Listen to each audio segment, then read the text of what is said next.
Aba, o tignan mo nga naman. At ako'y may mangga na naman. Syempre, gawan na natin yan ng sausawan. Yan lang naman kasi ang naiisip kong katandem ng mangga na yan. Alamang naman na miss, tapos medyo maanghang. Always craving, meron na kaya tong laman.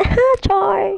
Tara na, lapangin na natin yan. Baka tayo pa ay maunahan. Hala, ang kunat ng first bite. May balat kasi. Pero, I can say na, sure, nakikita nyo naman, 'di ba? At ako'y napapasayaw-sayaw pa nga.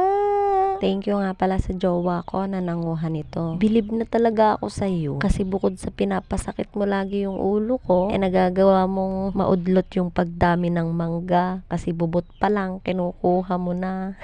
Well, hindi naman siya yung salarin. Narindi lang siya sa akin kasi sa araw-araw ba naman mangga ang aking idinadaing. Lord, eto na po ba yung senyalis ng ibibigay niyong blessing? Well, ayoko namang maging assuming. But I'll keep on praying na sana ay biyayaan niyo pa po kami ng isang chikiting. And speaking of chikiting, ayan, yung fashionista kong munti, hindi nagpahuli. Gustong gusto din kasi nila ng mangga. Lalo na, syempre, ako may gawa ng sausawan. Ang sarap ko kaya magluto ng alamang. Hindi ko po kayo iniinggit ha.